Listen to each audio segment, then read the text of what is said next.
भारत में चुनाव कभी स्वतंत्र, निष्पक्ष और पारदर्शी नहीं हुए। कभी चीन तो कभी रूस और कभी अमेरिका की गुंडागर्दी झेलनी पड़ती है भारत को। भारत में कभी भी चुनाव स्वतंत्र, निष्पक्ष और पारदर्शी तरीके से नहीं हुए। यहाँ जिसकी लाठी उसकी भैंस की तर्ज पर ही अंग्रेजों की गुलामी से लेकर आज 2025 तक चुनाव हो रहे हैं। यदि ऐसा नहीं होता तो भारत में कभी तो एक अच्छी सरकार का शासन होता, लेकिन ऐसा कभी नहीं हुआ। दरअसल जब 1498 में वास्को डी गामा भारत आया था, तब से लेकर आज 2025 में भी जनता को शासन में बैठे लोग बेवकूफ बना रहे हैं। वास्को डी गामा को ब्रिटेन के अंग्रेजों ने 20 मई 1498 में इसी काम के लिए भारत भेजा था। तब 20 मई 1998 को पूरे 500 साल हो गए हैं और इसके अलावा 20 मई 2025 को 27 साल मिलाकर 527 साल हो चुके हैं। अंग्रेजों का एक ही उद्देश्य था कि भारत के ज्ञान, परंपरा, संस्कृति और संस्कारों को कुचलकर जनता को अपने संविधान, कानून, नियमों में बांधकर हमेशा के लिए गुलाम बनाकर रखना है। आज भारत की जनता को पहलगाम हमले में ही किस तरह से तमाम साधन और संसाधन, शासन और प्रशासन सहित मीडिया से गुमराह किया जा रहा है। कैसे कैसे लोग अपने बयान जारी करके उन गलतियों पर पर्दा डाल रहे हैं जो ब्रिटेन के अंग्रेजों को भारत की जनता में फूट डालने और शासन की साजिश में लगे हुए हैं। लोकसभा 2014 में चुनाव में भारत के 2 सैनिकों का सिर काटकर ले जाना अंग्रेजों की फूट डालो, शासन करो इस साजिश का हिस्सा था। इसके बाद लोकसभा 2019 के चुनाव में पुलवामा में 44 CRPF के सैनिकों पर 300 किलो विस्फोटक से हमला करना भी एक साजिश का हिस्सा था। लोकसभा 2024 में इस तरह से हिंदू मुस्लिम के बीच नफरत भरने वाली कोई बड़ी घटना नहीं हुई थी, जिसका शोर पूरे विश्व में सुनाई देता और भारत और पाकिस्तान के बीच नफरत भरने का काम होता। अब पहलगाम की घटना को अंजाम देकर वह कसर पूरी की गई है। भारत और पाकिस्तान नरेंद्र मोदी के अगस्त महीने के अंत में चीन जाने के पहले शनिवार को बेंगलुरु में वायुसेना प्रमुख air chief marshal AP Singh ने पाकिस्तान के 6 विमान ऑपरेशन सिंदूर के दौरान मारे जाने का दावा किया है, ताकि इस बयान के साथ भारत सहित पूरे विश्व में तमाम मीडिया और अन्य माध्यम से ये भ्रांति यानी कंफ्यूजन फैलाया जाए कि पाकिस्तान की तरफ से चीन ने भी 6 रफाल नहीं मार गिराए थे, बल्कि भारत ने ही पाकिस्तान के 6 विमान मार गिराए थे। झूठ में छिपाने अब भारत की ओर से कोई दमखम से ये बयान भी नहीं दे पा रहा कि हमने तो 15 विमान मार गिराए हैं। सैनिक गर्जना समाचार पत्र की टीम उसी समय जब पहलगाम हमला हुआ था, अपनी खबर में लिखा था कि प्याज की परतों की तरह और केले के पेड़ की तरह एक एक करके सबके सामने पोल खुलती जाएगी। आज खुल रही है। पहलगाम, ऑपरेशन सिंदूर, ऑपरेशन महादेव की सारी परतें और आगे भी खुलती रहेंगी। अब बात है अमेरिका के टैरिफ की। अमेरिका भी भारत की आस्तीन में पला हुआ सांप है और चीन भी, और जिन लोगों को ये नहीं मालूम कि रूस भी हमारी आस्तीन में पलने वाला सांप है, तो उन्हें बता दे कि भारत का सबसे पहले बंटवारा करके देश को जो ब्रिटेन के अंग्रेजों ने अलग किया था अफगानिस्तान का, उसमें रूस शामिल था।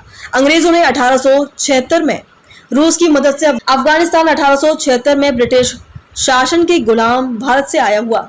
1919 में अफगानिस्तान को तीसरे अंग्ल अफगान युद्ध के बाद भारत पाकिस्तान की तरह ब्रिटिश शासन से पूर्ण स्वतंत्रता झूठी बात फैलाकर गुमराह कर दिया गया।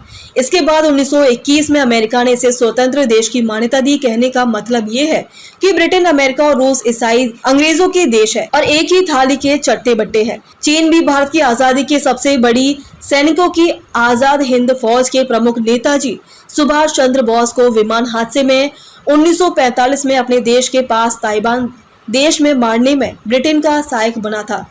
तब से अंग्रेज चीन को भी अपना अभिन्न अंग मानने लगा है। भारत के एकमात्र ईमानदार और सही मायने में जनता के नेता लाल बहादुर शास्त्री की मौत और भारत के परमाणु ऊर्जा के जनक माने जाने वाले वैज्ञानिक होमी जहांगीर भामा की हत्या भी रूस ने ही करवाई थी। कुल मिलाकर 527 साल से लगातार पूरी विश्व में की जनता गुलाम बनाने के लिए झूठ, छल कपट कर गुमराह किया जा रहा है और भारत की जनता को ये भी याद नहीं रहता कि उसने एक सप्ताह पहले कौन सी सब्जी खाई थी। कभी अमेरिका धमकी देता है तो मोदी चीन चले जाते हैं, कभी चीन धमकी देता है तो मोदी जी रूस चले जाते हैं, कभी रूस धमकी देता है तो मोदी जी ब्रिटेन चले जाते हैं। अब जब भी डरकर जिस देश में जाते हैं वहां भारत का अरबों खरबों रुपए चढ़ाकर आते हैं, तब उस देश का प्रमुख दूसरा देश के प्रमुख से बात करना है और कुछ महीनों के लिए शांति हो जाती है, फिर यही धंधा चालू हो जाता है। अगले कुछ महीनों बाद अब आप ये देखिए कि भारत के 6 रफाल विमान जो पाकिस्तान पर हमला करने आए थे, चीन ने अपने देश से बैठे बैठे उन्हें मार गिराया था। मतलब भारत चीन के युद्ध में चीन पाकिस्तान की ओर से लड़ रहा था। अब अमेरिका टैरिफ की धमकी दे रहा है, तो मोदी जी 31 अगस्त से 1 सितंबर तक चीन जाने का ऐलान कर चुके हैं। मोदी जी इतने डरपोक नेता है कि जब ईरान कमांडर को अमेरिकी राष्ट्रपति डोनाल्ड ट्रंप ने अपने अदृश्य ड्रोन से हमला कर मार डाला था, तब उसके बाद मोदी जी कहने लगे मुझ पर हवाई हमला हो सकता है। इस दहशत और डर का फायदा उठाकर ट्रंप भारत आया था और नमस्ते ट्रंप कार्यक्रम के बहाने मोदी जी कई सौदे अपनी मनमर्जी से करके एडवांस के रूप में अरबों रुपए ले गया था। अब अमेरिका टैरिफ की धमकी दे रहा है और चीन जा रहे हैं मोदी, तो वहां कितने अरब रुपए चढ़ाकर आएंगे अपनी जान की रक्षा उस अदृश्य ड्रोन से करने के लिए, जिससे अमेरिकी राष्ट्रपति डोनाल्ड ट्रंप ने ईरान कमांडर कासिम सुलेमानी को मार डाला था। उसी अदृश्य तकनीकी से चीन ने भारत के चंद्रयान 2 गायब किया था। उसी से भारत के सीडीएस जनरल विपिन रावत को मार डाला था। अभी कुछ दिन पहले अहमदाबाद विमान हादसे में विजय रूपानी को मार डाला था।